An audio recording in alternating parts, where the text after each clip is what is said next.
పెద్దవారైనా ఎవరైనా దేని చేత మన నడకను శుద్ధి చేసుకుంటాము? నీ వాక్యము చేతే కదా. అందుకే అంటాడు భక్తుడు, నీ వాక్యము నా హృదయంలో.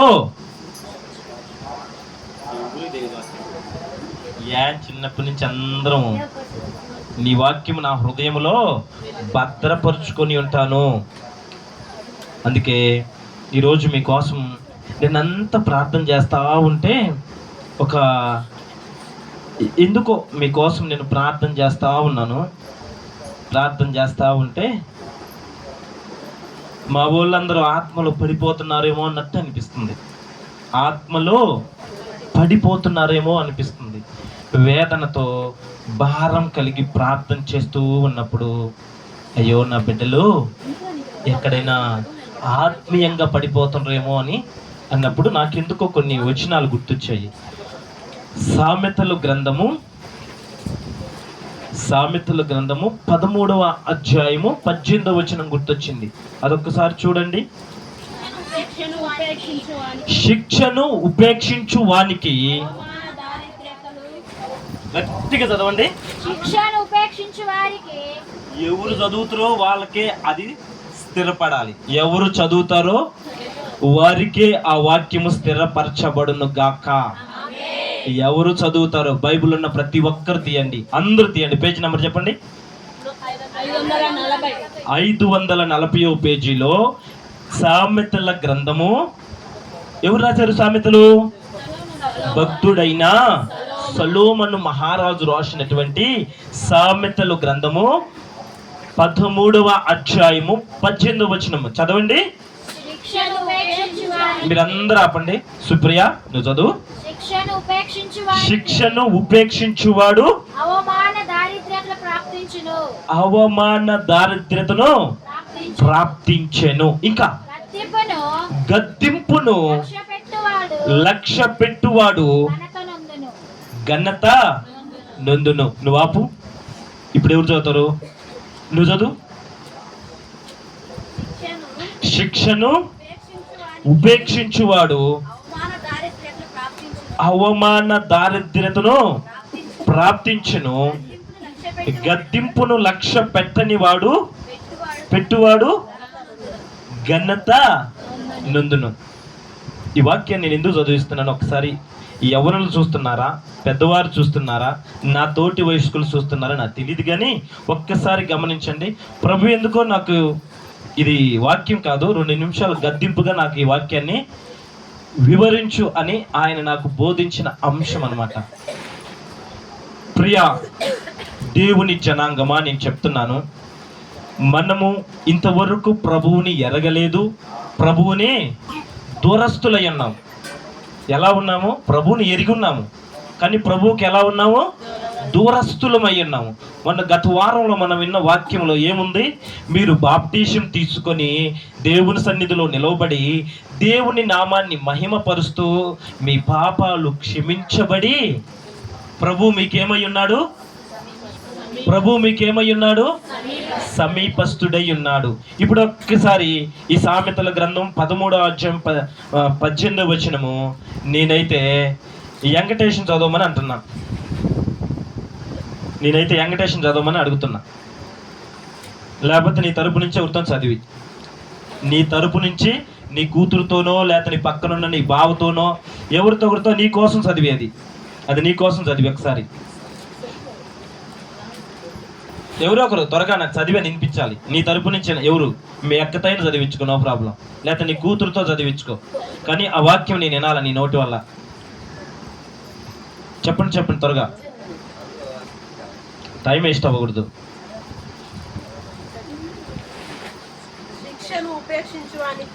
శిక్షను ఉపేక్షించు వానికి అవమాన దారిద్ర్యతలు ప్రాప్తించును, గద్దింపును లక్ష్య పెట్టువాడు ఘనత నొందును.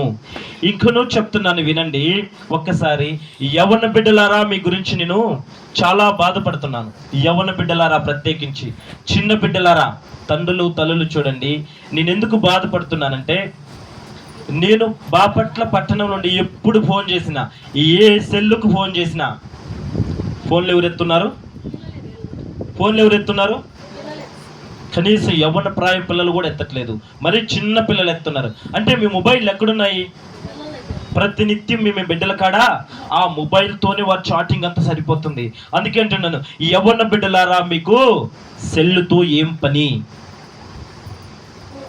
సెల్లుతో మీకేం పని? సెల్ వల్ల మీరు వాట్సాప్లోకి వెళ్తున్నారు, యూట్యూబ్లోకి వెళ్తున్నారు, ఇంకా షార్ట్స్ అని, రీల్స్ అని, ఇంకా నేను చెప్తున్నంటే సోషల్ మీడియాలోకి మీరు దిగజారిపోయి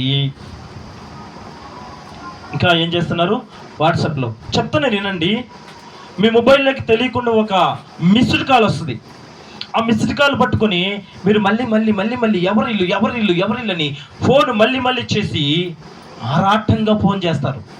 ఆ ఆరాటంగా చేసిన ఫోను, ఆ యొక్క కాలింగ్ చెప్పనా, హైదరాబాద్ పట్టణంలో ఒక బ్రదర్ ఉన్నాడు.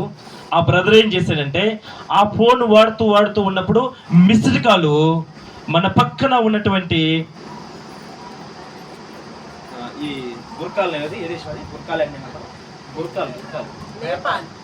నేపాల్ దేశంలో ఉన్నటువంటి ఒక స్త్రీకి ఆ వాట్సాప్ కాలు అన్అఫిషియల్గా వెళ్ళిపోయింది. ఎలా వెళ్ళింది? హైదరాబాద్లో ఉన్నటువంటి వ్యక్తి అనుకోకుండా నా నెంబర్ లాగా 9640493317 కొట్టాల్సిన కాడ ఆ వ్యక్తి ఏం చేసిందంటే 18 కొట్టుంటాడు. అప్పుడు జరగకుండా అవతల ఒక స్త్రీ ఎత్తింది. ఆ స్త్రీ ఎత్తినటువంటి ఆ వాట్సాప్ కాలు అంతటితో అయిపోయిందా? లేదు. మళ్ళీ అటు ఆ అమ్మాయి ఇటు చూసింది, ఈ అబ్బాయి అటు చేశాడు.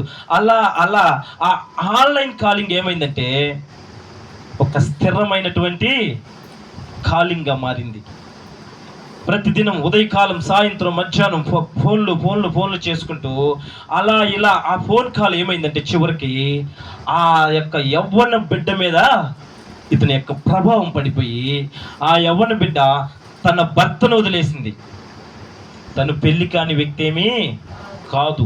తన భర్తను వదిలేసి తన 2 బిడ్డలను అక్కడ పక్కన పడేసి యవ్వనములో ఉన్నటువంటి ఆ బిడ్డ తన భర్తని బిడ్డల మీద ప్రేమ పక్కన పెట్టి కేవలం ఆన్లైన్లో చాటింగ్లో వచ్చినటువంటి ఈ యొక్క ప్రియుడు కోసము అవన్నీ వదిలేసి హైదరాబాద్ పట్టణానికి వచ్చింది. హైదరాబాద్ పట్టణంలో తన ప్రియుడి కోసం ఆరాటంగా తిరిగింది. తనతో పాటు సంతోషంగా 1 నెల 2 నెలలు ఎంజాయ్ చేసి గడిపింది. ఆ 2 నెలలు ఆనందించినటువంటి ఆ స్త్రీ చూడండి, మానవత్వాన్ని మర్చిపోయింది. ఏం మర్చిపోయింది? మానవత్వం మర్చిపోయింది. ఎంతో ప్రయాసతో వేదన పడి ఆ తల్లి బిడ్డల్ని కంటుంది. తన బిడ్డలు కూడా గుర్తురాలేదు. తనకి వచ్చింది. తన ప్రియుడితో పాటు ఒక 2-3 నెలలు కలిసి తిరిగి ఆనందించి ఎంజాయ్ చేస్తే ఈ ప్రియుడికి తన మీద ఏమైపోయి ఉంటుంది? మోజు తీరిపోయింది. స్వచ్ఛమైన మాట. ఆ ప్రియుడికి తన మీద మోజు తీరి పక్కన పడి ఇప్పుడు తనేమైంది? ఈ అబ్బాయికి భారంగా మారింది. ఎలా అయింది? భారంగా మారింది. ఎవడో వివాహం చేసుకున్న వ్యక్తి, తనకు భర్తనుడు, బిడ్డలుండరు, నాకు తనెందుకు, ఏదో వాట్సాప్లో పరిచయమైన వ్యక్తి కాబట్టి నేను ఆ వ్యక్తిని ఆనందించాను, శారీరకంగా సంతోషించాను, అయిపోయింది. ఇది నాకు అడ్డంగా మారింది. వెళ్ళిపో నీ గ్రామానికి, నీ దేశానికి అంటే అతను అమ్మా వెళ్ళట్లేదు. ఇప్పుడు ఏం చేయాలి? ఆ బిడ్డ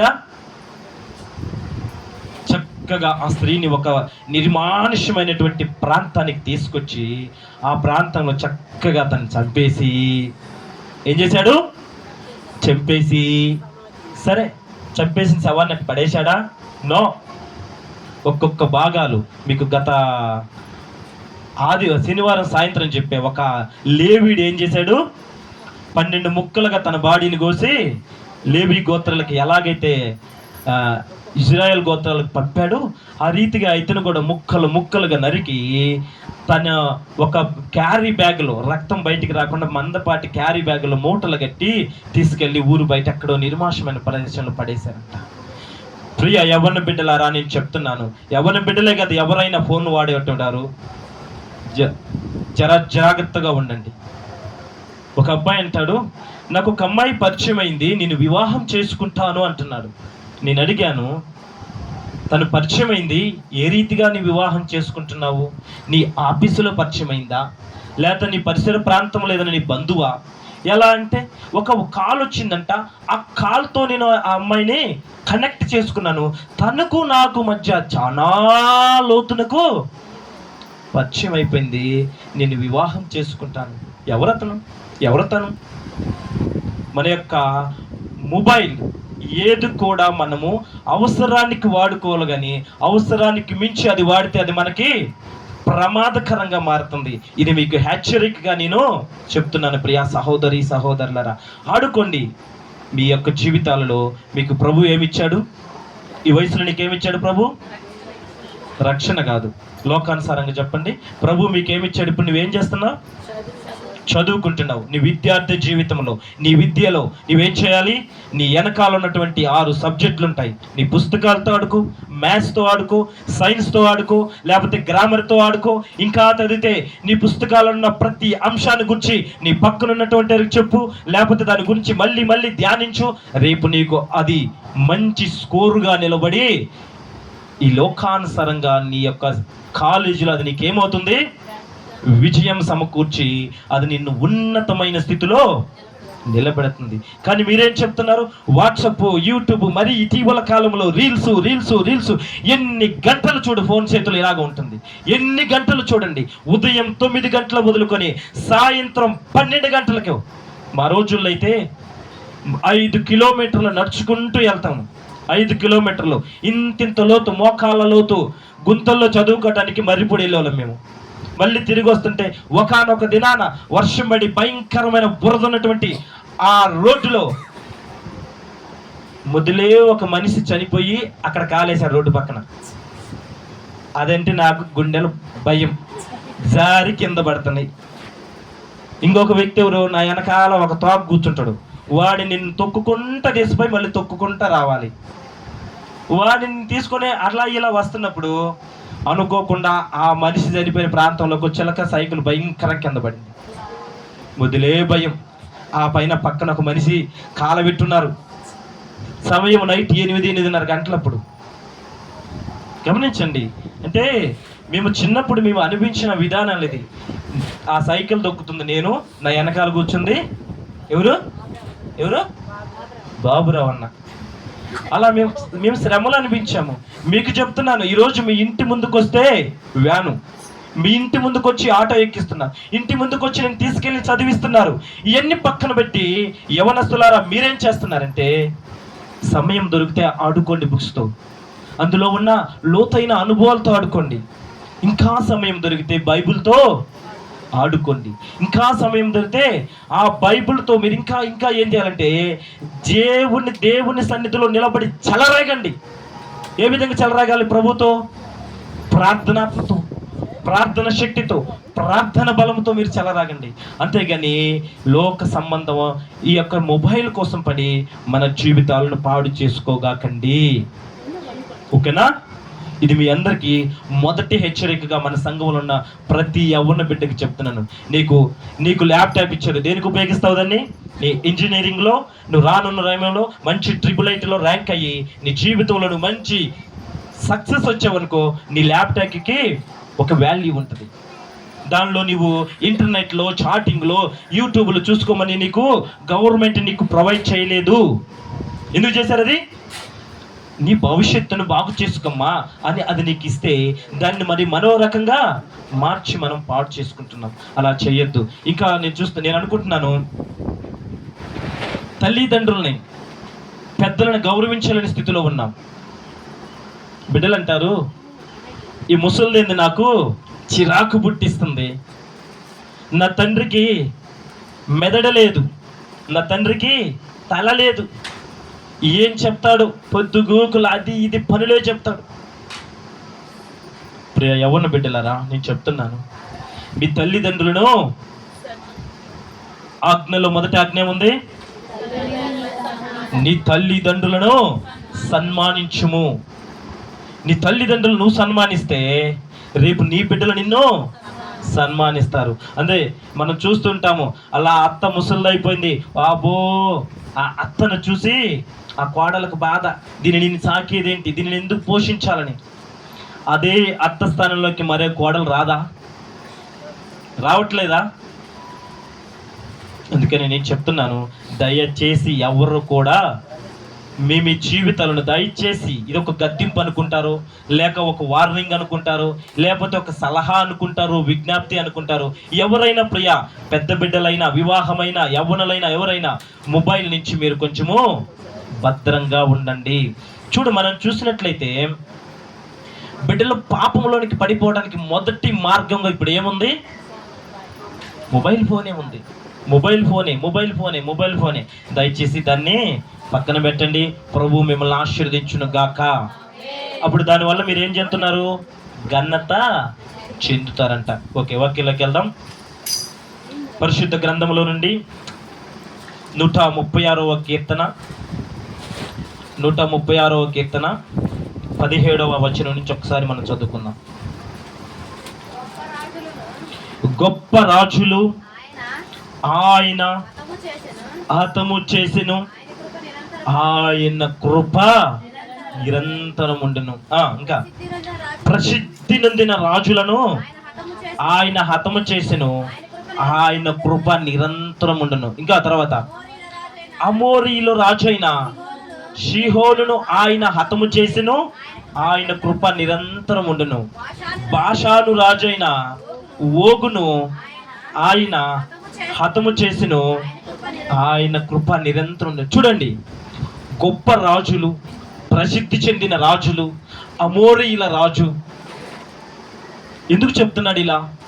గొప్ప రాజులు అంటే మన దేశంలో చూసుకుంటే మనకంటే ముందున్న స్థలాలలో రాజులు పరిపాలించిన సమయాలు మనము చూడొచ్చు.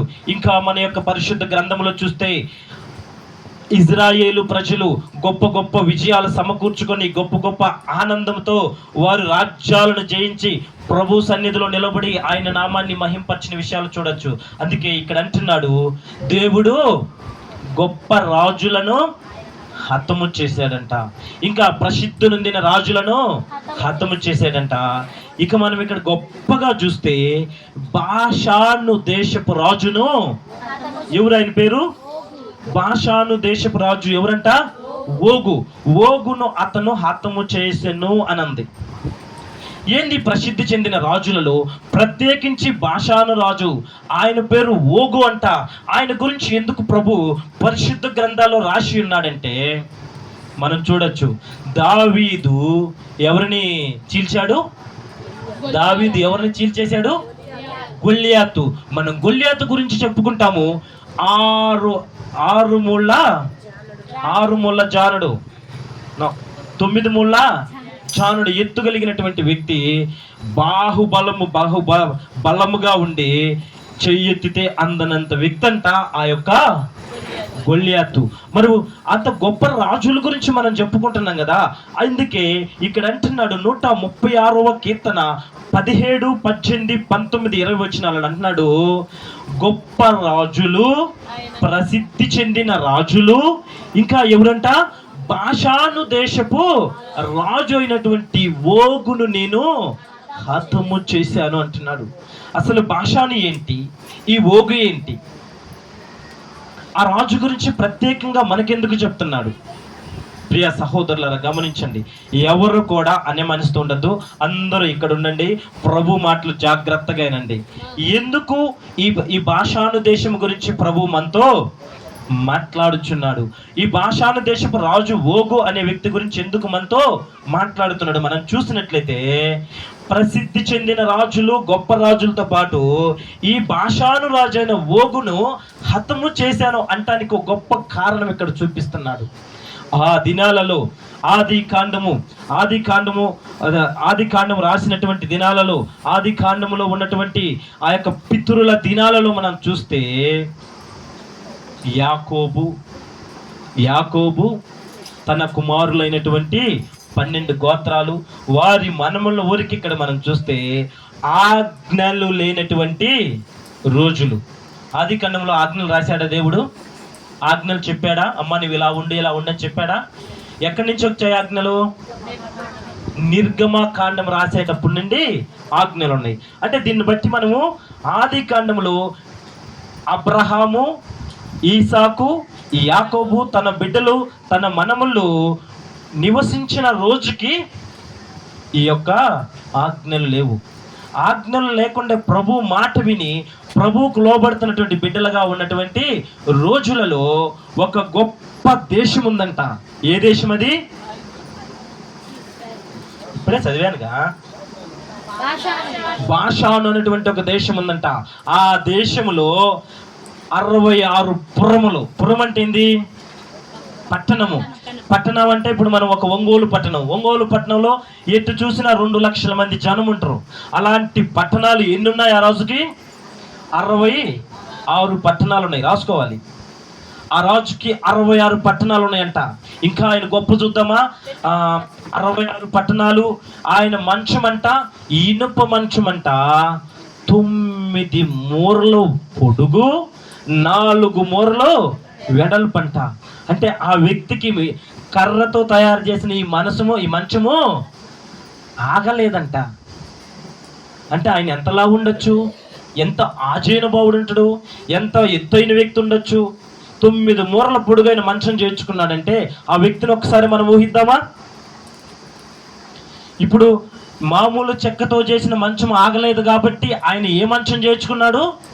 ఇనుప మంచం చేర్చుకున్నాడు. చూడండి ప్రియ జనాంగమా, అంటే అంత గొప్ప రాజు, 66 పట్టణాలకు అధిపతి, అంత పెద్ద బాషాను దేశాన్ని గురించి ప్రభు మనతో చెప్తున్నాడు. వినండి. అయితే ఈ బాషానులో ఏమి గొప్పతనము, ఏంటి బాషాను యొక్క గొప్పతనం అంటే చూడండి. ద్వితీయోపదేశకాండము 3వ అధ్యాయము 10-11 చూడండి ఒకసారి. ఈయన యొక్క మంచం గురించి చూద్దామాడ. ప్రతిదీ మనం ప్రార్థన పూర్వకంగా వెళ్దాం. చూడండి, ద్వితీయోపదేశకాండము 3వ అధ్యాయము 10-11 వచనాలు చూడండి ఒకసారి. మైదానమందలి పురములన్నిటినీ బాషాను నందలి ఓగు రాజ్య పురములైన సల్కా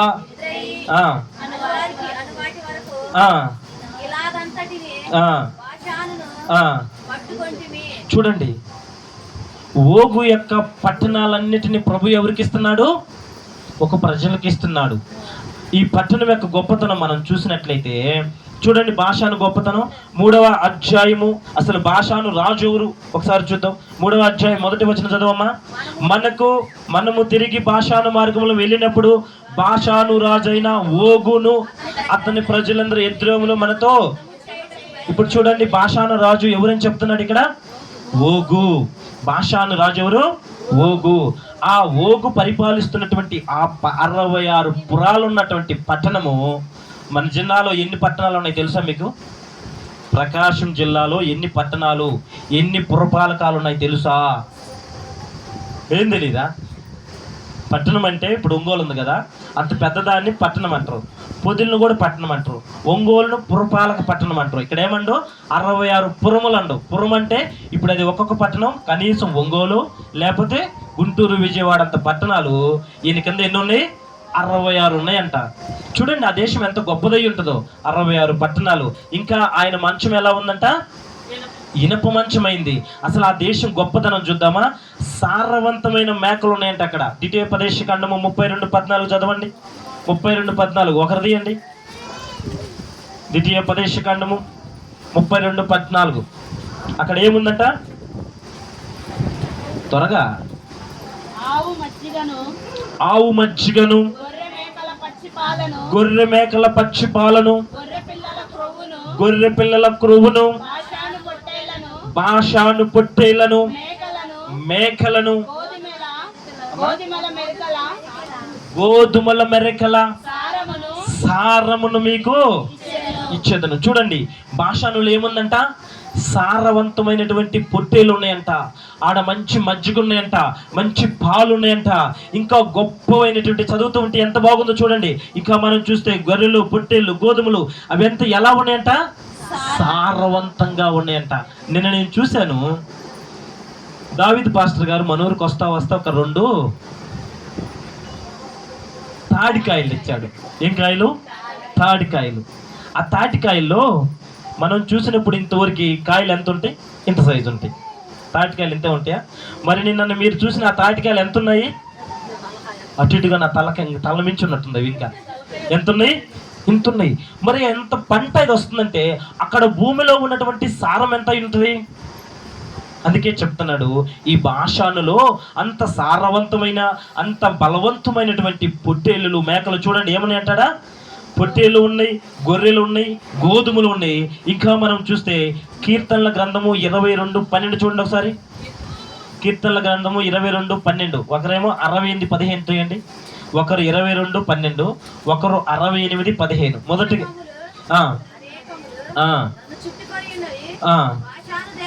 భాషాను దేశపు బలమైన వృషభములు నన్ను ఆవరించి ఉన్నవి. ఏమున్నాయంటే అక్కడ భాషాను దేశంలో బలమైన వృషభములు. వృషభము అంటే ఏంటిది? వృషభం అంటే ఏంటి? ఎద్దులు. వృషభం అంటే ఎద్దు లేకపోతే బర్రె, ఇటు మొత్తాన్ని మనం ఏమనాలి. కానీ ఎలాంటివి ఉన్నాయి అక్కడ? భాషాను దేశపు బలమైన వృషభాలు అక్కడ ఉన్నాయంట. ఇంకా 68:15 ఒకసారి చూడు. భాషాను పర్వతము దేవ పర్వతం అంట. వినండి, ఇప్పుడు మనం మర్రిపూడి కొండ మీద పోతాం వర్షాలు పడినప్పుడు. మనకి అక్కడ ఏం దొరుకుతాయి? మంచి మంచి కలేకాయలు, మంచి మంచి అవి నల్లకాయలు, వాటి పేరు మర్చిపోయినా, కలేకాయలే కదా. ఇంకా బొలుసుకాయలు. అలాంటి చిన్న కొండ మీద ఇలా ఉంటే ఆ దేశంలో దేవ పర్వతాలు అంట. దేవ పర్వతం అంటే అర్థమైంది, దేవుడే నిత్యము దిగి వచ్చేటువంటి పర్వతాలు ఆ దేశంలో ఉన్నాయంట. చూడండి ఎంత సువిశాలంగా, ఎంత సారవంతంగా, ఎంత బలవంతంగా ఉందో ఆ దేశము. ఆ భాషను గొప్పతనం చూడండి. ఇంకా యెషయా గ్రంథము యెషయా 2:13 చూస్తే ఆ దేశంలో ఇంకా ఏమని ఒకసారి చూద్దాం. ఒకరేమో ఇర్మియా 50:19 తీయండి, ఒకరు యెషయా 2:13, ఒకరు ఇర్మియా 50:19 చూడండి. ఔన్నత్యము కలిగి అతిశయించు లెబనోను దేవదారు వృక్షములు అన్నిటినీ భాషాను సింధూర వృక్షములను. చూడండి సింధూరం అంటే దేనికి వేసుకుంటాము? సింధూరం తెలుసా మీకు దేనికో? సింధూరం అది మంచి, అది బొట్టులు వాడుకోవటానికి, ఏదైనా కలర్ తయారు చేయటానికి గొప్పదైనటువంటి ఆ చెట్టు అంట. సువాసనలు ఎదలిచేటువంటి ఆ చెట్లు ఆ దేశంలో ఉన్నాయంట. ఇంకా మనం చూద్దాం ఇర్మియా 50:19 చూస్తే అక్కడ ఇంకా ఏమున్నాయో చూద్దాం. ఇజ్రాయేలు వారిని తమ మేత స్థలములకు నేను తిరిగి రప్పించెదను, వారు కర్మేలు మీదను భాషాను మీదను వేదురు. చూడండి ఆ దేశంలో ఇంకా ఏమున్నాయంట? సింధూర వృక్షం ఉంది, ఇంకా మేత స్థలాలు, వారి గొడ్డులు, వారి యొక్క పశువులు మేయటానికి గొప్ప మేత స్థలం ఉన్నటువంటి ప్రాంతము ఆ భాషాను దేశము. ఇంకా మనం చూస్తే 2వ దినవృత్తాంతంలో 5:23 ఒకసారి చూడండి. 2వ దినవృత్తాంతంలో 5:23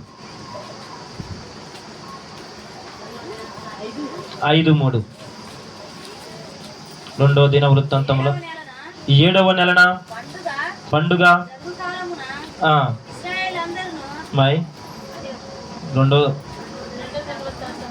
1వ దినవృత్తాంతంలో 5:23 చూడండి. ఇజ్రాయేలు జ్యేష్ఠుడిగా పుట్టిన రూబేను కుమారుడనగా హానోకు పట్ల యెషురోను కర్మియేలు కుమారులలో ఒకడు షెమయా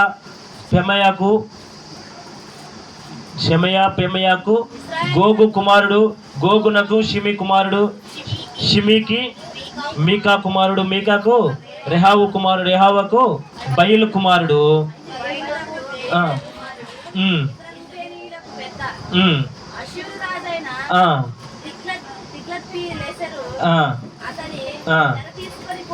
ఓకే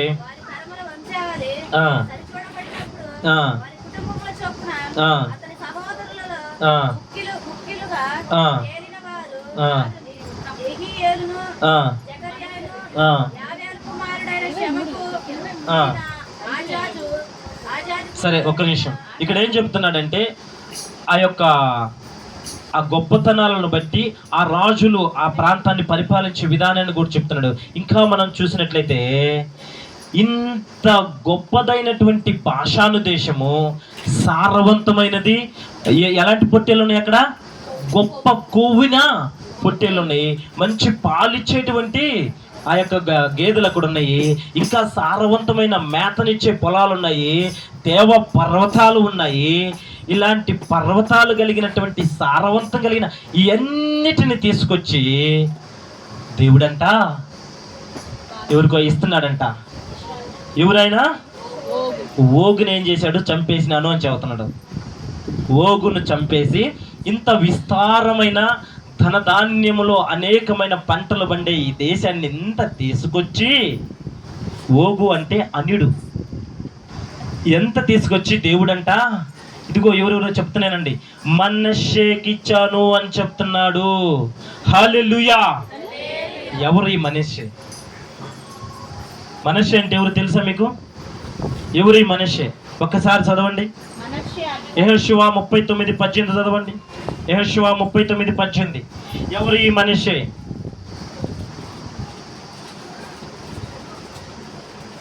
ఒకరు ఆది కాండము సరే ఒక్క నిమిషం ఆగు. ఆది కాండము 41:51 తీయండి. ఆది కాండము 41:51 త్వరగా. మనష్షే ఎవరు? ఈ మనష్షే మీకు తెలుసా? ఒక్క నిమిషం ఆగండి. ఈ మనష్షే ఎవరు మీకు తెలుసా? ఇంత విస్తారమైన బలమైన ఇంత గొప్ప దేశాన్ని తీసుకొచ్చి ఎవరికి ఇచ్చాడంటే ఈయన, ఇంతసేపు నేను వాక్యం చెప్పిన గొప్పతనం అంతని దేవుడు తీసుకొచ్చి మనష్షే అనేటువంటి ఒక వ్యక్తికి ఇస్తున్నాడంట. ఎవరు ఆ మనష్షే? ఇప్పుడు చదువు 41:51. అప్పుడు యోసేపు దేవుడు నా సమస్త బాధను నా తండ్రి ఇంటి వారిని అందరినీ నేను మర్చిపోయి ఉన్నాను కాబట్టి తన జ్యేష్ఠ కుమారునికి ఏం పేరు పెట్టాడు? మనష్షే అని పెట్టాడు. ఇప్పుడు మనష్షే ఎవరంట? యోసేపు యొక్క జ్యేష్ఠ కుమారుడు.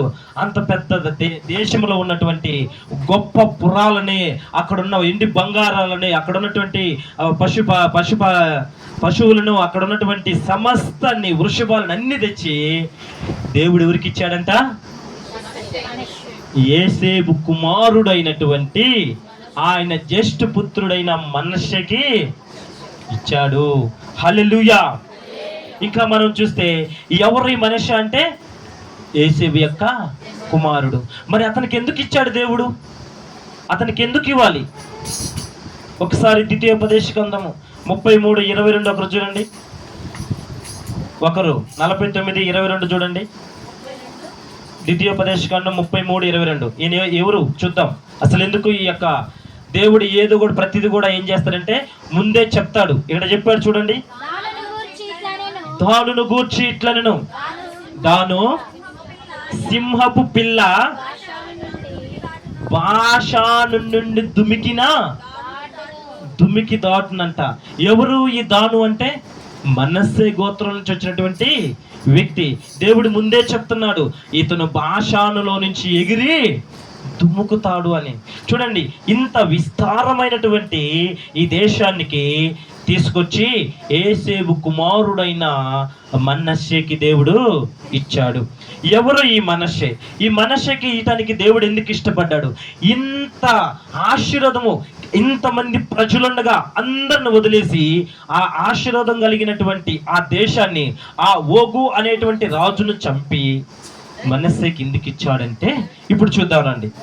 ఆది కాండము 49:22 అధ్యాయము. ఆది కాండము 49 అధ్యాయం 22 వచనం మనం చూసినట్లయితే, యోసేపు ఫలించెడి కొమ్మ, ఊట యొద్ద ఫలించెడి కొమ్మ, దాని రెమ్మలు గోడ మీదకి వచ్చి వ్యాపించును. ఎవరంట ఇతను? యోసేపు ఫలించెడి కొమ్మ. చూడండి, ఈ మనష్షే అనేటువంటి వ్యక్తి యోసేపు కుమారుడు. ఎవరైనా యోసేపు కుమారుడు. మరి యోసేపు కుమారుడికి ఇస్తున్నాడంటే అక్కడ ఏముందంటే యోసేపు ఫలించెడి కొమ్మ. ఆయన ఎక్కడున్నాడంట? ఊట యొద్ద ఫలించెడి కొమ్మ, దాని రెమ్మలు గోడ మీదకి ఎక్కి వ్యాపిస్తున్నాయంట. ప్రియా జనాంగమా, ఈ ఆశీర్వాదం ఎలా వచ్చింది మనష్షేకి?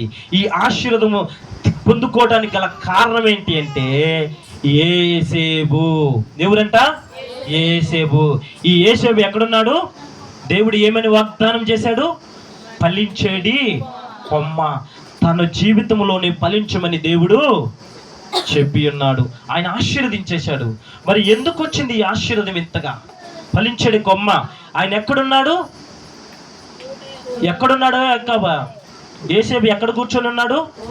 ఓట యొద్ద కూర్చున్నాడు. ఇప్పుడు చూడండి, యెహెజ్కేలు గ్రంథము 47:1 నుంచి చదువుతూ వస్తే ఎక్కడ ఉన్నాడంటే ఓట దగ్గర ఉన్నాడు. ఈ ఓట ఎవరు? ఆ ఓట ఎవరు? యెహెజ్కేలు గ్రంథము 47:1 తీసి పెట్టండి. ఈ ఓట ఎవరై ఉన్నారు? ఒక్కసారి నన్ను చూడండి. ఈ ఓట ఎవరు? యేసేబు ఎక్కడ కూర్చున్నాడు?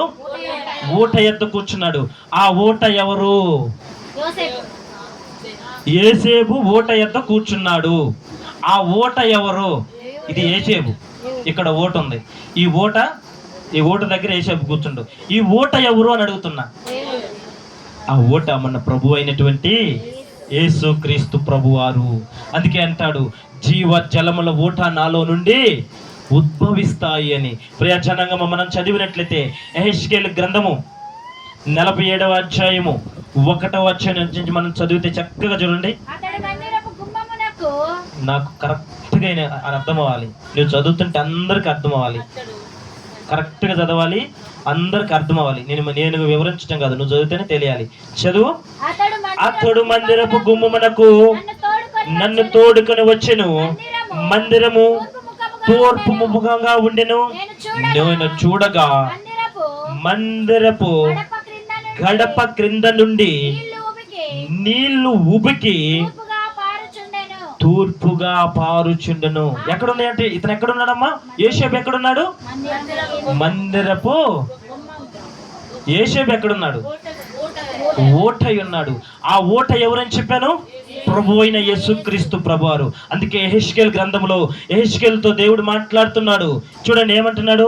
నేను చూడగా మందిరపు గడప క్రింద నుండి నీళ్లు ఊపికి తూర్పుగా పారుచుండెను. ఆ నీళ్లు బలిపీఠమునకు దక్షిణముగా మందిరపు కుడి ప్రక్కన కింద నుండి పారుచుండెను. పిమ్మట ఆయన ఉత్తర గుమ్మం మార్గమున నన్ను నడిపించి చుట్టూ త్రిప్పి తూర్పునకు పోవు దారిని బయట గుమ్మమునకు తోడుకొని వచ్చెను. నేను చూడగా అచ్చట గుమ్మము కుడి ప్రక్కన నీళ్లు ఉబ్బికి పారుచూ ఉన్నది. ఏమవుతుందంట? ఆ యొక్క గుమ్మము. ఏ గుమ్మము? యేసేబేమో ఫలించుడు కొమ్మ అని చెప్పాడు. ఆయన ఎక్కడ కూర్చున్నాడు? ఓట యొద్ద కూర్చున్నాడు. అందుకే యెహెజ్కేలు అంటున్నాడు, ఆ గుమ్మము, ఆ ఓట ఎక్కడి నుంచి వస్తుందంట? చదవండి, 3వ వచనం చదువు. ఆ నీళ్లు బలిపీఠము దక్షిణముగా మందిరము కుడి పక్కన కింద నుండి. ఎక్కడి నుంచి వస్తుంది ఈ ఓట? ఓట ఎవరని చెప్పాను? దేవుడు అని చెప్పాను. ఆ ఓట ఎక్కడి నుంచి వస్తుంది? మందిరపు గడప కింద నుండి వస్తుంది. ఇప్పుడు నువ్వెక్కడ కూర్చున్నావు? మందిరంలో కూర్చున్నావు. మరి యేసేబు ఎక్కడ కూర్చుండు? ఆ ఓట యొద్ద కూర్చున్నాడు. అలాగే యెహెజ్కేలు కూడా చూస్తున్నప్పుడు ఆ ఓట మందిరపు గడప కింద నుంచి వస్తుందంట. మరి నువ్వు ఎక్కడ కూర్చుంటే ఆశీర్వదించబడతావు? ఈ ఓట ఎక్కడి నుంచి వస్తుంది? ఆ మందిరములో నువ్వు ఎప్పుడైతే కూర్చుంటావో ప్రభు ఆ ఓటగా నీ మధ్యలో పారును గాక. ఆమేన్. ఇంకా చదవమ్మా. అది మొత్తం దాదాపు 10 చదవాలి. ఆ మనుష్యుడు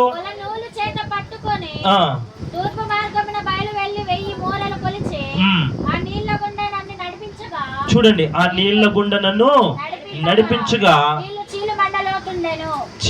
నీళ్లు చీలమండలోతుండెను. ఆయన మరి 1000 మూరల కొలిచి నీళ్ల గుండా నన్ను నడిపించగా నీళ్లు మోకాల లోతులో ఉండెను.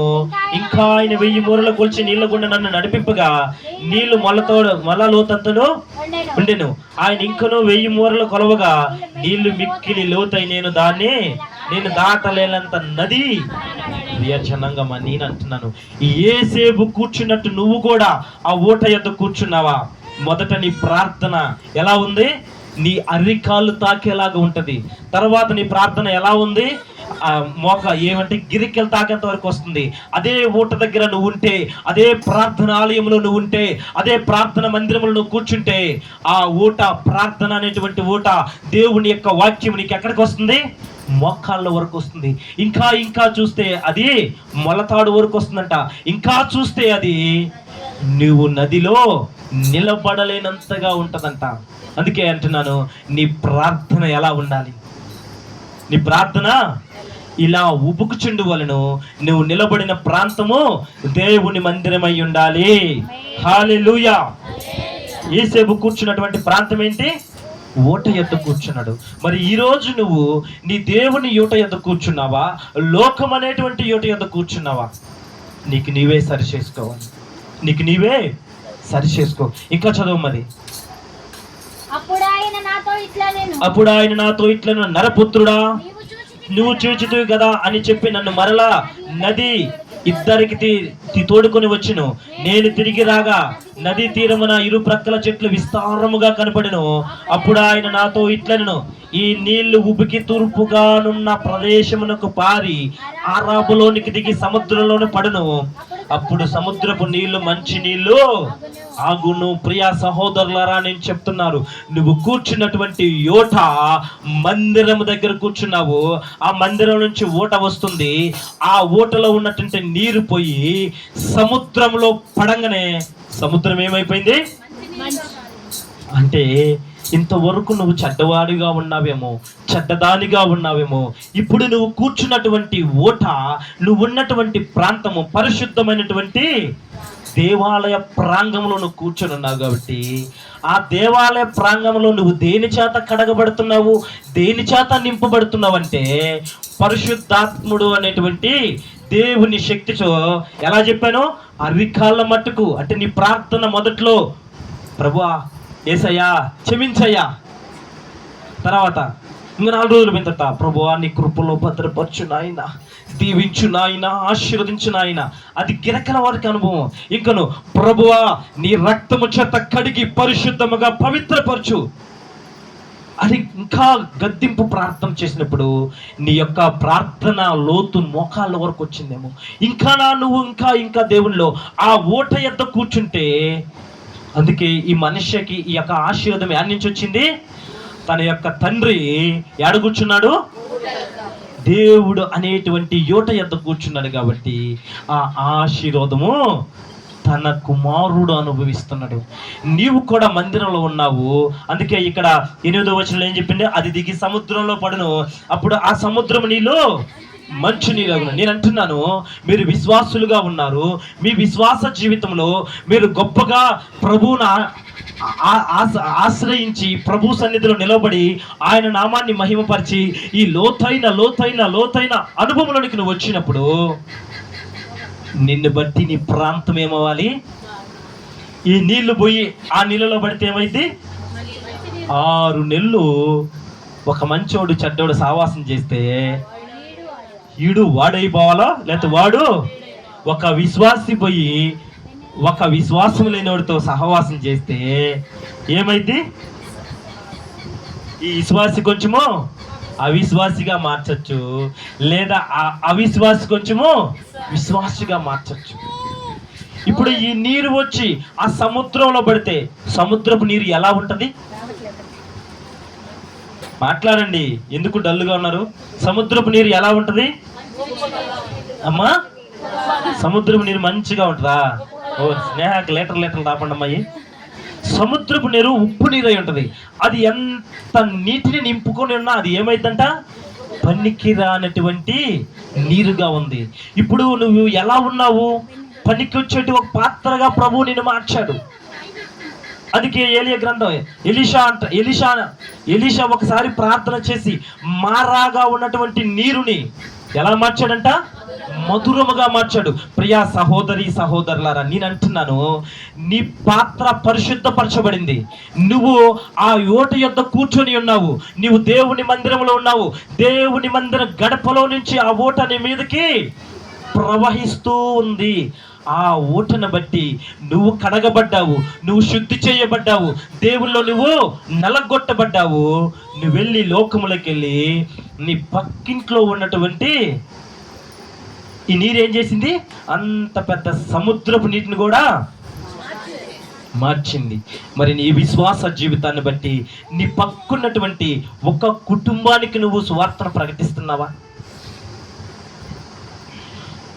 నువ్వు ఉదయం సాయంత్రం దాకా ఉన్నావు ప్రార్థన, అయ్యా నేను 9 గంటలకు వచ్చి 11 గంటల దాకా ప్రార్థన చేస్తున్నాను, ఇంటింత కూడుకుంటున్నాము, రక్షణ పొందాము, పాప క్షమాపణలు మాకు వచ్చాయి, మేము ప్రభు సన్నిధిలో ఉన్నారని మీరు అనుకుంటున్నారు. కానీ రోజువారీగా మీరు కాకుండా కొత్త వారిని తీసుకొచ్చి ఒక్క నిమిషం మీరు సువార్త ప్రకటించారా?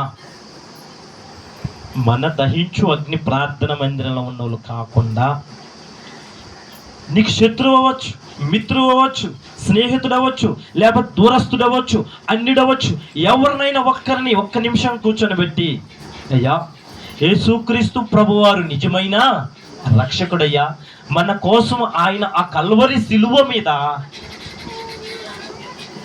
చూడండి మన బిడ్డలకి ఏదైనా అంత చిన్న నొప్పి వస్తే మనం తట్టుకుంటామా? మరి మన ప్రభు మరి ఇప్పుడు చూడలేదు కానీ పిల్లలు, మేము చిన్నప్పుడైతే కరుణామయుడి సినిమా తీసుకొచ్చి అల్లరిగా అక్కడ సెంటర్లో పెట్టి, అప్పుడు డేవిడ్ బాబాయ్, యోనా బాబు ఇంకా వీళ్ళంతా కలిసి మేము ఏం చేస్తామంటే ఒక పెద్ద టీవీ తెచ్చి, ఒక పెద్ద ఈషియర్ తెచ్చి దాంట్లో వేస్తాం, అందరూ కూడుకుంటాము. సినిమా స్టార్ట్ అయింది, బాగుంటుంది, ప్రభు వస్తాడు, స్వస్థపరుస్తాడు, ఆ లాజరు లేచిరా, ఆ 12 సంవత్సరాల రక్తస్రావం కలిగిన స్త్రీ లేచిరా అన్నప్పుడు ఆరాటంగా చూస్తుంటాం. అయ్యి ప్రభు ఆమెను బాగు చేశాడు, చనిపోయిన లాజరు లేపాడు, అన్నీ చూస్తాం. కానీ చివరిలోకి వచ్చాక చివరి వేసం వస్తుంది, కదిలింది కరుణరథం. ఆ పాట స్టార్ట్ అవుతుంటే ఇంకా అక్కల్లో అమ్మలు అంటారేడా, ఇటు పెట్టి తుడిసి పడేసి వాడిని కొట్టండి, ఆ నా కొడుకు చూడు ప్రభువుని పొడుతుండు, ఆ నా కొడుకు చూడు. నేను ఎందుకు అంటున్నానంటే, సినిమాలో చూసి నువ్వు అంత టెంప్ట్ అయిపోతున్నావు కదా. నిజంగా నీ ప్రభువు గురించి ఒక్క నిమిషం, నీ ప్రభువు గురించి ఎక్కడైనా ఒక్క సెకండ్ నువ్వు ప్రభువుని గురించి నువ్వు తోటి వారికి ఎవరైనా ప్రకటించావా? ఒక క్రైస్తవురాలుగా, ఒక క్రైస్తవుడిగా నువ్వు సువార్తను ఎక్కడైనా ప్రకటించావా? నువ్వు మందు తాగటం మానుకున్నావు, మరో వ్యక్తిని తాగాకరా నేను మానుకున్నాను, ప్రభువు తల్లిలోకి వచ్చిన తర్వాత నా జీవితం మారింది, నా పరిస్థితి మారింది, నా కుటుంబం బాగుంది, నువ్వు కూడా ప్రభు వైపు రా అని ఎవరైనా ఒక్కరైనా ప్రభు కోసం పనిచేస్తున్నారా? ఎవరు లేము. ఇక నుంచి నేను చెప్తున్నాను, ప్రభు కోసము పని చేద్దాం. ఇక్కడ మనం చూస్తే నీ విశ్వాసతను బట్టి, నీ పరిశుద్ధతను బట్టి, నువ్వు పవిత్రమైన పాత్రవు కాబట్టి నువ్వేమవ్వాలి? మరో పాత్రను నువ్వు శుద్ధి చేయాలి, మరో పాత్ర నువ్వు శుద్ధి చేయాలి. అలా ఎప్పుడైతే దాన్ని నువ్వు శుద్ధి చేస్తావో, నిన్ను వలె నీ పొరుగు వాళ్ళు కూడా ప్రభువులోనికి వచ్చి రక్షణ పొందుతారు. హల్లెలూయా. ఇంకా మిగతా చదవమ్మా. ఉబడిగా పారు ఈ నది వచ్చు చోటల్లా జలచరములన్నీయు బ్రతుకును. ఈ నీళ్లు అక్కడికి వచ్చుట వలన ఆ నీరు మంచి నీళ్ళగును గనుక చేపలు బహు విస్తారములగును. ఈ నది ఎక్కడికి పారునో అక్కడ సమస్తమును బ్రతుకును. ఏ నీరు ఇది? ఆ యొక్క మందిరం యొక్క గడపలో నుంచి పారుతున్న నీరేంటిదంట? ఆ నీరు వస్తే సముద్రం బాగా చేయబడింది, ఆ నీరు వస్తే చేపలు విస్తారంగా వృద్ధి చెందాయి, ఆ నీరు వస్తే ఇంకా ఏం చెప్తున్నాడు అక్కడ? సమస్తమును బ్రతుకుతాయంట. క్రీస్తు రక్తము చేత కడగబడిన నీవు, ఆ రక్తమే ఈరోజు ఈ నీరుగా మనం చెప్పుకుంటున్నాము. ఏ నీరు ఇది? మన క్రీస్తు ప్రభువారి రక్తమే ఈ నీరుగా మారుతుంది. ఎవరి మీదైతే యేసు రక్తము ప్రోక్షించబడుతుందో వారిలో ఉన్న ప్రతి సమస్య తొలగిపోతుంది, వారిలో ఉన్న ప్రతి బాధ, ప్రతి బలహీనత యేసు నామములో అదేమవుతుంది? తొలగిపోతుంది. ఎందుకంట ఆ నీటికి అంత గొప్ప మాధుర్యము, ఆ నీటికి అంత మంచి స్వస్థత ఉన్నదని యెహెజ్కేలు తెలియజేస్తున్నాడు. హల్లెలూయా. చూడండి, అయితే ఎందుకు ఇంత ఆశీర్వాదం అతనికి వచ్చిందంటే చూద్దాం. ఈరోజు ఒక 100 ఎకరాల పొలం ఉన్న వ్యక్తిని మనం చూద్దాం. ఒక 100 ఎకరాల పొలం ఉన్న వ్యక్తి అనుకుందాం. ఆ వ్యక్తి కుమారుడు ఈరోజు చక్కగా 1 కోటి రూపాయలు కారు వేసుకుని తిరుగుతుంటే మనం అనుకుంటాము వాడి పని అలా ఉంది, 1 కోటి రూపాయల కారులో తిరుగుతున్నాడని.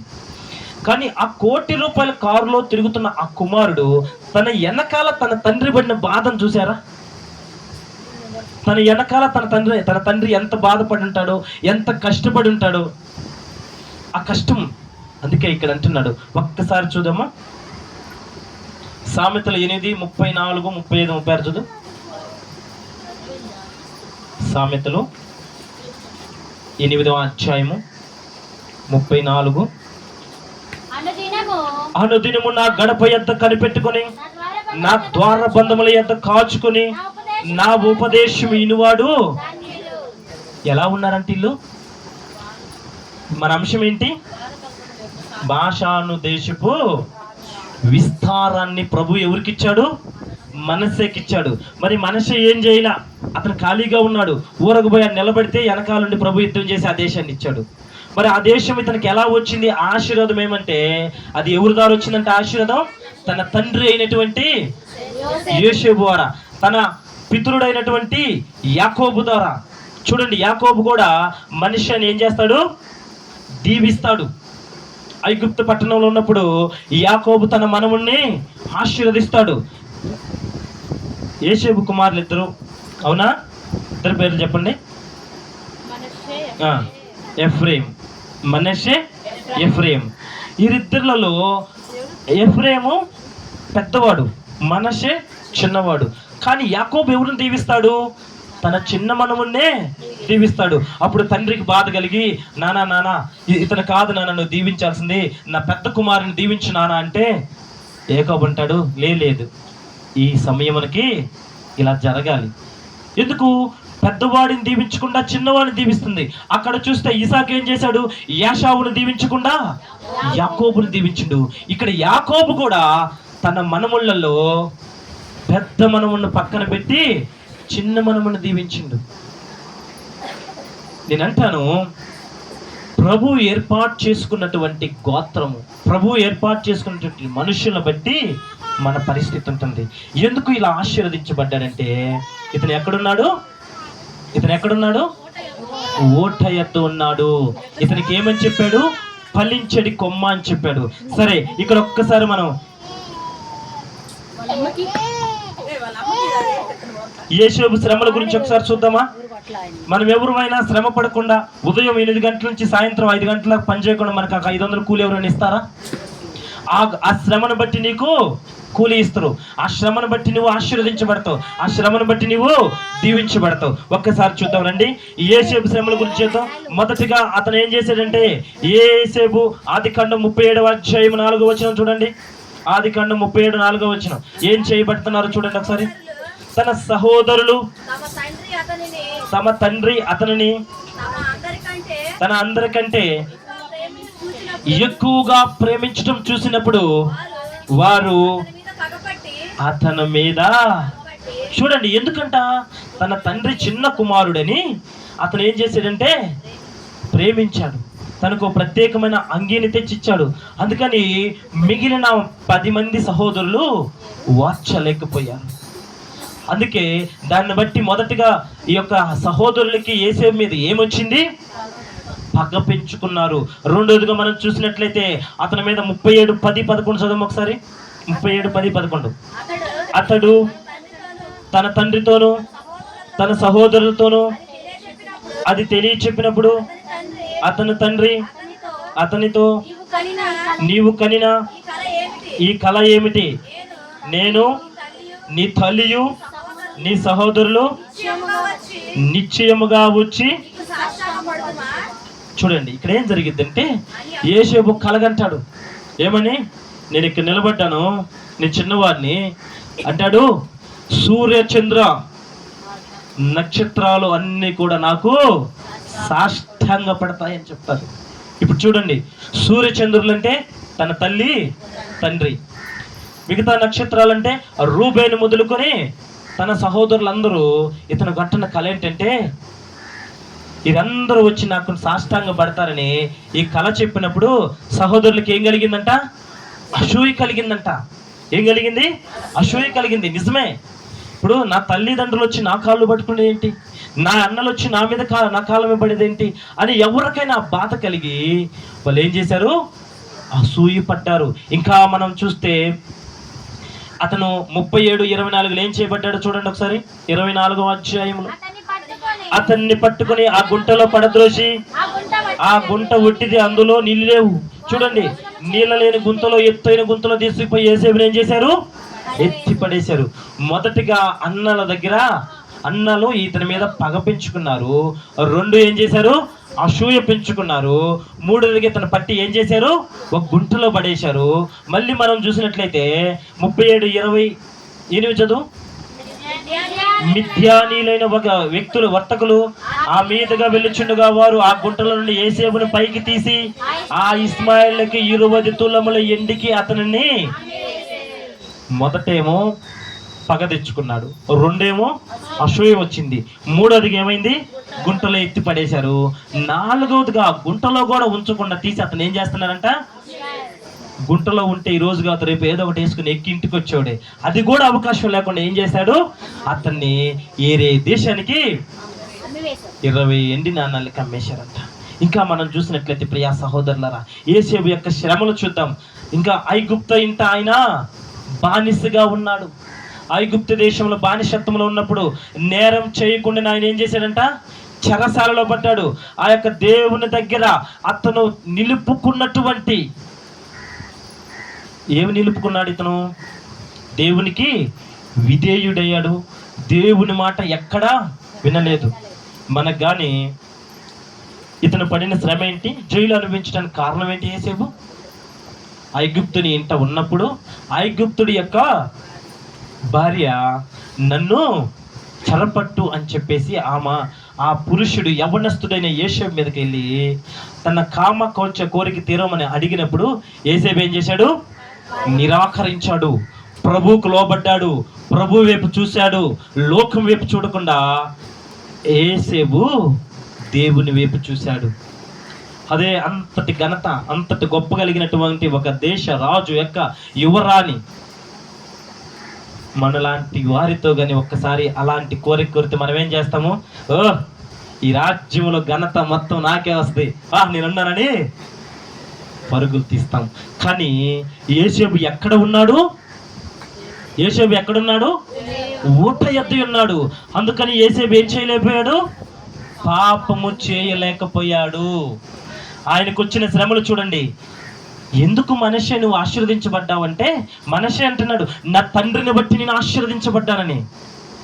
తన తండ్రిని అడిగితే అంటున్నాడు, అవునయ్యా నా సహోదరులు నా మీద పగబెట్టుకున్నారు, ఒక దినంలో గుంతలో పడేశారు, వారు తీసి ఆ యొక్క ఐగుప్తులకి ఇస్మాయిల్కి అమ్మారు, మళ్ళీ తీసుకొచ్చి మళ్ళీ పడిపోయాను, మళ్ళీ తీసుకెళ్ళి ఆ యొక్క ఐగుప్తు రాణి నన్ను జైలు పాలు చేసింది, ఆ జైల్లో సమస్యలు అనుభవించాను, ఆడ వేదన అనుభవించాను, ఆడ బాధ అనుభవించాను, అయినను చేయని నేరానికి నేనేం చేశాను, శిక్ష అనుభవించాను. చివరికి నన్ను చంపటానికి కూడా నా సహోదరులు వెనక ఆడలేదు. అంతటి శిక్ష అనుభవించినటువంటి నాకు చూడండి. అయితే 2వ మారు మళ్ళీ అమ్మబడ్డాడు, 2వ మారు జైల్లో వేయబడ్డాడు. ఇంత శ్రమలో అనుభవించినటువంటి యేసేపుకి ఏమొచ్చిందంట, ఆశీర్వాదం వచ్చింది. ఇన్ని శ్రమలు అనుభవిస్తున్నా ఆయన ఎక్కడ కూర్చున్నాడు, ఊట ఎద్ద కూర్చున్నాడు. అందుకే యెహెజ్కేలు అండు, ఆ యొక్క మందిరపు గడపల కింద నుంచి ఊట ఏమవుతుందంట, పొంగి పొర్లుతుందంట. ఆ ఊటలో యేసేపు కూర్చున్నాడు. ఆ ఊటను బట్టి యేసేపు శ్రమలు ఏమనిపించాయి ఆయనకి, అవన్నీ శ్రమలైన ఆయనకి అవి సంతోషముగా అనిపించాయి.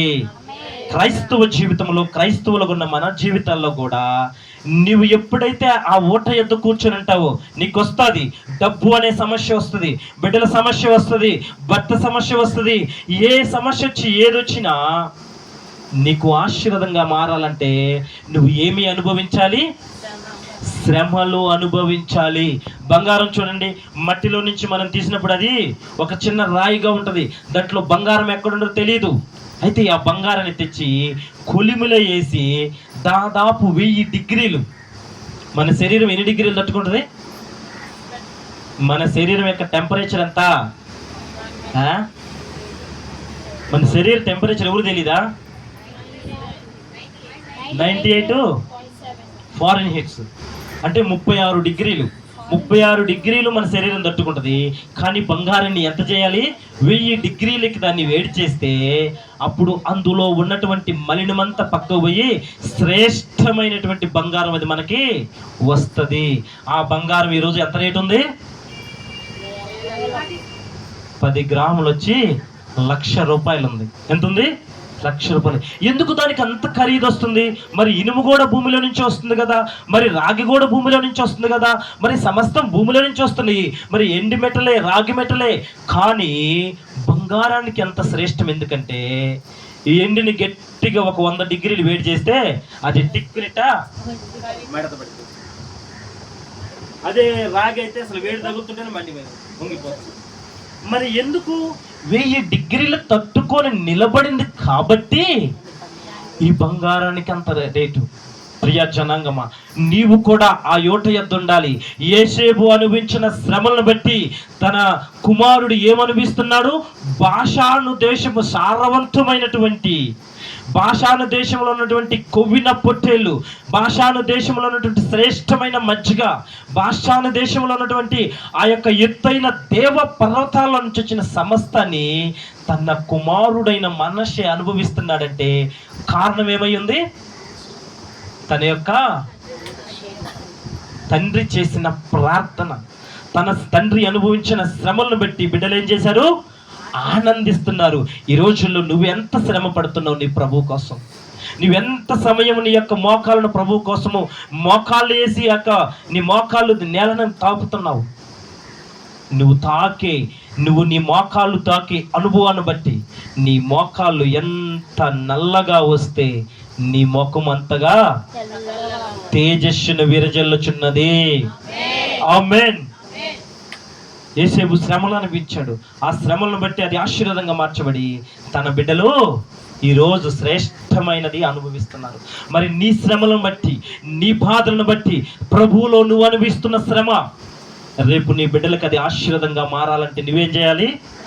ప్రభువు కోసం శ్రమ పడాలి. నువ్వు ఆ యొక్క ఊట యొద్ద కూర్చోవాలి, ఆ మందిరంలో కూర్చోవాలి. అందుకే సామెతల గ్రంథము 8వ అధ్యాయం 34వ వచనంలో ఏమన్నాడు? చదవండి. అనుదినము నా గడప యొద్ద కనిపెట్టుకొని నా ద్వారబంధముల యొద్ద కాచుకొని నా ఉపదేశము వినివాడు. ఎక్కడుండాలి నువ్వు? అనుదినము ఎవరు గడప యొద్ద? యోసేపు ఎక్కడున్నాడు? ఊట అనే గడప యొద్ద ఉన్నాడు. మరి నువ్వెక్కడున్నావు? లోకం అనేటువంటి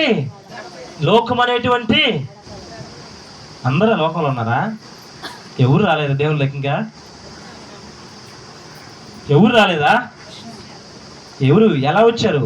నేను కూడా, అయ్యా సేవకుడా, నేను కూడా ఆ యొక్క అనుదినము ఆయన గడప యొద్ద కాచుకొని ఏకూచాను లేసి నా బిడ్డల కోసం ప్రార్థన చేస్తున్నాను, నా కుటుంబం కోసం ప్రార్థన చేస్తున్నాను, సంఘం కోసం ప్రార్థన చేస్తున్నాను, సేవకుడు కోసం ప్రార్థన చేస్తున్నాను. ఈ ప్రాంతమంతా నా ప్రభువు కోసము సొంతం అవ్వాలని ప్రార్థన చేస్తున్నానని మీరు ఎక్కడ నిలబడాలి? కీర్తనలు 8:34 చదవండి. నాకేం వద్దు కానీ అందరూ చదవండి. 34వ వచనం చదవండి. అనుదినము నా గడప యొద్ద కనిపెట్టుకొని ద్వారబంధముల యొద్ద కాచుకొని నా ఉపదేశం వినివాడు ధన్యుడంట, వాడు వర్ధిల్లుతుడంట. భాషను సారము నువ్వు కూడా అనుభవించాలంటే దినదినం ఎక్కడుండాలి? ఆయన గడప యొద్దే ఉండాలి. 35 కూడా చదువు ఒకసారి. నన్ను కనుగొన్నవాడు జీవమును కనుగొనను, యెహోవా కటాక్షము. చూడండి, ఎవరైతే ప్రభువును కనుక్కుంటారో, ఎవరైతే ప్రభువులో నిలబడతారో వారికి ఏమొచ్చిందంట? దేవుని యొక్క కటాక్షం వచ్చిందంట. ఆ కటాక్షం నువ్వు పొందుకోవాలంటే 34వ వచనంలాగా నువ్వు గడప యొద్ద కనిపెట్టుకోవాలి, అనుదినం ఆయన సన్నిధిలో నిలబడాలి, ఆ ఉబుకుచున్నటువంటి ఊటలో నువ్వు ఉండాలి. ఆ ఊట, ఆ వాక్యంలో నువ్వు నిలబడి ఉంటే 36వ వచనం చదువు ఒకసారమ్మా. నన్ను కనుగొనిన వాడు తన దేహాన్ని కరెక్ట్ చదవండి. నన్ను కనుగొనని వాడు తనకే హాని చేసుకుంటాడు. నువ్వు క్రైస్తవురాలుగా వచ్చావు, దీవారాత్రులు ధ్యానిస్తున్నావు, దేవునిలో నిలబడ్డావు, అనేక శ్రమలు అనుభవిస్తున్నావు, అనేక బాధలు అనుభవిస్తున్నావు. చూడండి, ఒక బాపట్ల ఒక సేవకుడు ఉన్నాడు. దావీదోళ్ళ ఇంటి దగ్గరే ఒక రెడ్డి ఆయన తర్వాత శాంసన్ రెడ్డి ఏదో మార్చుకున్నాడు. అయితే ఆయన దగ్గర ఒక ఆత్మీయ విశ్వాసుడు ఉండు. అంటే సేవకుడు ఎంతమందికి బాప్టిజం ఇస్తే వారంతా కూడా అతనికి ఆత్మీయ పిల్లలు అవుతారు. ఇప్పుడు నా తండ్రి ఎవరు? జనరల్ నా తండ్రి ఎవరు? యాకోబు.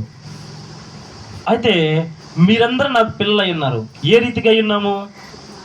ఆత్మీయ పిల్లలు అయి ఉన్నాము. ఇప్పుడు నా ఆత్మీయ తండ్రి కూడా ఒక ఆయన ఉంటాడుగా.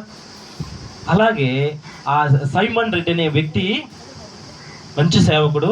ఆయనంట కూర్చొని ప్రార్థన చేస్తూ ఉంటే వాళ్ళ ఆత్మీయ కుమారుడు ఒక సేవకుడు మన దగ్గరికి వస్తుంటాడు, యోహాన్ అని.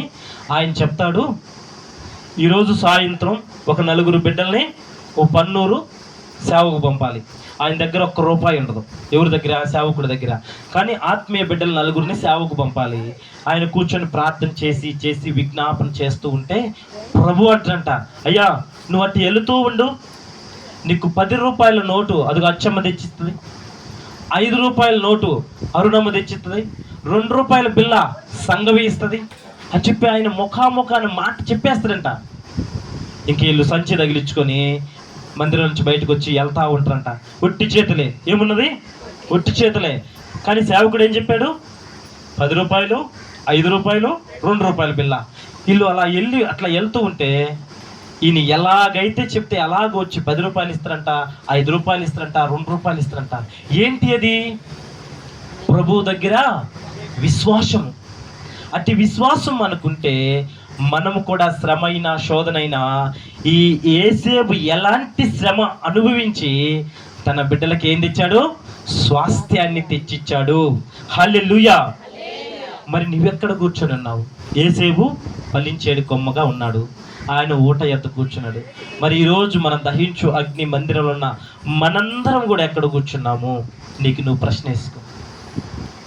ప్రతిదినం మందిరానికి వస్తున్నావు, ప్రతిదినం మందిర ఆవరణలో నిలబెడుతున్నావు, ప్రార్థన చేస్తున్నావు. మరి నువ్వు ప్రార్థన చేస్తే ఒక్కరికన్నా కనీసం తలనొప్పి తగ్గుతుందా? బాప్టిజం ఇచ్చేటప్పుడు ఏం చెప్పాడు మీకు? బాప్టిజం ఇస్తున్నప్పుడు మీకు ఏం చెప్పాడు సేవకుడు? మీరు ఎవరి పిల్లలు? మీరు దేవుని పిల్లలు. ఆయన మీకు ఎలా ఉంటాడని చెప్పాడు? సమీపస్తుడై ఉంటాడు. మరి నీ దేవుడు, నువ్వు బాప్టిజం తీసుకుని సమీపస్తుడైనప్పుడు నీ మాట నీ దేవుడికి వినపడదా? ప్రభువా, ఈ అమ్మాయిలో ఉన్న బలహీన స్థితి యేసు నామములో తొలగిపో అన్నప్పుడు నువ్వు మాట్లాడుతున్న ఈ మాట నీ ప్రభువుకి వినపడుతుందా? వినపడలేదా? మరి నువ్వు ప్రార్థన చేస్తే ఎందుకు తగ్గట్లేదు? అంటే ఏంటంటే మన అవిధేయతలు ఇంకా మనలో ఉన్నాయి. మనలో ఇంకా బాధకరమైనవి, దేవునికి ఆయాసకరమైనవి మనలో ఉన్నాయి. కాబట్టి మనము ఆ ప్రార్థనకి జవాబు రావట్లేదు. ఇక నుంచైనా ఆ మందిరారంలో మీరు సాగిలపడండి. ఆ గడప యొద్ద నుంచి వస్తున్నటువంటి ఆ నీటిని, ఆ ఉబికేటువంటి నీరు మీ మీదకి వస్తే మీరు బాగుపడి అది ఏమైపోవాలి? సమస్త వల్లాయిపాల గ్రామాన్ని మార్చబడాలి. ఆమేన్. హల్లెలూయా. ఒక మాట, అయ్యలారా, మీ హృదయంలో ఇంకా ఎక్కడైనా పాపపు కార్యాలు చేయాలని, సహోదరులారా, ఎక్కడైనా పాపపు కార్యం చేయాలని మనస్సులో కానీ, ఆత్మలో కానీ, నేత్రంలో కానీ ఎక్కడైనా నీకు ఆశ కలుగుతుంటే దేవుని చేత కడగబడిన బిడ్డవు నువ్వు. ఎవరు? దేవుని చేత కడగబడిన బిడ్డవు. దేవుడు నిన్ను ఎంత ప్రేమిస్తాడో, ఆయన నుండి నువ్వు దూరం అవుతున్నప్పుడు ఆయన యొక్క ఉగ్రతను నువ్వెంత ప్రేమిస్తాడో, బాధలో శ్రమలో యేసేపును గుంటలో లేపాడు, చెరసాలలో పడు, ఇన్ని అనిపించాడు. కానీ కారణం ఏంటి? యేసేపు ఎక్కడ పాపం వైపు చూడకుండా ఊట వైపే చూశాడు, వాక్యం వైపే చూశాడు, దేవుని వైపే చూశాడు. ఇప్పుడు మనం కూడా ఊట వైపుకి వచ్చాము. ఈ ఎనుతిరిగి ఊటను కాకుండా మనం వెనక చూసామంటే అలా నాడు సొదొమ గొమొర్రా పట్టణం మీదకి వచ్చినటువంటి ఉగ్రత, ఎవరు హల్లెలూయా చెప్పొద్దు దయచేసి, ఆ ఉగ్రత మన కుటుంబం మీదకి వస్తుంది. జరా జాగ్రత్త. మన హృదయంతో ప్రభువుని ఒప్పుకున్నాము, అయ్యా మా శోధనలైనా బాధలైనా శ్రమలైనా నీ అంటే మేము ఉంటామయ్యా అని ప్రభువుని మనం విశ్వసించాము. ఆయన సన్నిధిలో మనం నిలబడ్డాము. నిలబడిన మనందరికీ ప్రభు ఇస్తున్నటువంటి హెచ్చరిక, ఎక్కడ నువ్వు ఓట ఎద్దు నుంచి తిరిగి చూడవద్దు. దయచేసి ఎవరైనా ఆ మనసు, నేనంటాను జారత్వము ఇవన్నీ నా నోటితో అన్న కానీ రెండు పదాలు అంట నేను ఎక్కడికి వెళ్ళినా. ఒకటి, మోయాబీల ఆత్మ విడుదలైపోవాలి. ఎవరి ఆత్మ? మోయాబీల ఆత్మ. రెండు, అమేలీకీల ఆత్మ మన మధ్యలో ఉండకూడదు అంటాను. ఇదే పెద్ద అర్థం మీకు. మోయాబీలు అంటే ఎవరు? మోయాబీలు ఎవరు అసలు? ఎవరి పిల్లలు మోయాబీలు? అమేలీకీలు ఎవరి పిల్లలు? పాస్టర్ నువ్వు చెప్పు. లోతు యొక్క 20 బిడ్డల్లోంచి వచ్చినటువంటి వంశాలే మోయాబీలు, అమేలేకీలు. ఇప్పుడు మోయాబీలకి ఏ ఆత్మ కలిగి ఉన్నారు? లోతు పిల్లలు ఏం చేసి పిల్లలు కన్నారు? తన తండ్రితో పాపం చేశారు కాబట్టి వారు ఎవరు? మోయాబీలు. నేను అంటాను ఇక నుంచి ఎవరిని మీరు పాపి అనే మాట నేను అన్నాను. మీ ఉద్దేశాలు, మీ యొక్క తలంపులు ఏమన్నా ఉంటే యేసు నామములో మోయాబీల ఆత్మ విడుదలైపోవును గాక. ఇంకా అమేలేకీలు అంటే ఎవరు? వేశ్య సాంగత్యం చేసేవారు. వేశ్యలు అంటే ఎవరు? తన శరీరాన్ని అమ్ముకున్నటువంటి వ్యక్తులు. ఈ యొక్క అమేలేకీల స్వభావం అది. ఒకసారి దావీదు ఏం చేస్తాడంటే, సమయం అయిపోయింది, దావీదు తన రాజ్యాన్ని స్థిరపరిచి సంతోషంగా ఉన్నప్పుడు ఒక దేశం మీదకి యుద్ధానికి పంపిస్తాడు. ఆ యుద్ధానికి పోతున్నటువంటి వ్యక్తి ఎవరంటే యావాబు అనేటువంటి సైన్యాధిపతి యుద్ధానికి పోతున్నాడు. ఇతనికేమో దేవుడు అన్ని ఇచ్చాడు, ఉండటానికి గృహం ఇచ్చాడు, మంచి పురం ఇచ్చాడు, మంచి దేశం ఇచ్చాడు. దావీదుని స్థిరపరిస్తే దావీదు ఏం చేశాడంటే చక్కగా పండుకొని పగట వేళ నిద్రపోతున్నాడు. పగలు మనుషులు పండుకుంటామా? పగలు మనుషులు పండుకుంటే ఇదే పని జరిగిద్దా మనకి? కానీ దావీదుకి ఇచ్చిన ఆ యొక్క సమృద్ధిని బట్టి దావీదు ఏం చేసిండో పట్ట పగలు పడుకొని సాయంత్రం వేళ సమయంలో ఇలా అలా ఎలా ఆ ఇంటి మీద అంతస్తు మీద నిలబడి తిరుగుతూ ఉన్నప్పుడు వీళ్ళు యుద్ధానికి పోయింది ఏ దేశం మీదకి? అమేలేకీల దేశం మీదకి. మరి అమేలేకీలో ఉన్నటువంటి ఆత్మ ఆ దేశంలో నుంచి వచ్చి ఎవరిని తాకింది? దావీదుని తాకింది. ఇప్పుడు అమేలేకీల ఆత్మ ఏంటిది? వాళ్ళ స్వభావం ఏంటిది? వారు వ్యభిచరించాలి, పాపం చేయాలి, వాళ్ళంతా ఆ వ్యవహారం. ఇప్పుడు ఆ ఆత్మ అమేలేక దేశంలోంచి లేచి దావీదు మీద పడింది. మరి ఇప్పుడు దావీదు ఏం చేస్తాడు? దావీదు అమేలేకీలు చేసిన పాపమే దావీదు చేశాడు. అందుకే మనం అంటాం బెత్షెబా విషయంలో దావీదు పాపం చేయడానికి కారణం ఏమైంది? ఆ అమేలేకీల దేశం మీదకి సైన్యం పోయినప్పుడు ఇతను కూడా రాజుగా వెనకాల పోతే ఆ పాపం చేసేవాడు కాదు. ఈరోజు బైబిల్లో 51వ కీర్తన రాసేవాడు కాదు. మనము కూడా ఆ ఆత్మ ఎక్కడ రానియకుండా మన హృదయంలో, మన కుటుంబంలో, మన సంఘంలో ఆ ఆత్మ రాకుండా విడుదలైపోవును గాక. బాషాను ఆశీర్వాదాలు మీ కుటుంబం మీదకి దిగి వచ్చును గాక. బాషానులో ఉన్నటువంటి ఆ యొక్క గొర్రె మేకలు మీ కుటుంబాలు దిగి వచ్చును గాక. ఆ బాషానులో ఉన్నటువంటి ఆ యొక్క దేవ పర్వతాల మీద ఉన్నటువంటి గొప్ప శ్రేష్టమైనది మీరు అనుభవించుదురు గాక. అట్టి కృప మన సంఘములో ఉన్న ప్రతి కుటుంబము ఆశీర్వదించబడును గాక. ఆమేన్. హల్లెలూయా, హల్లెలూయా. ధనాపిసి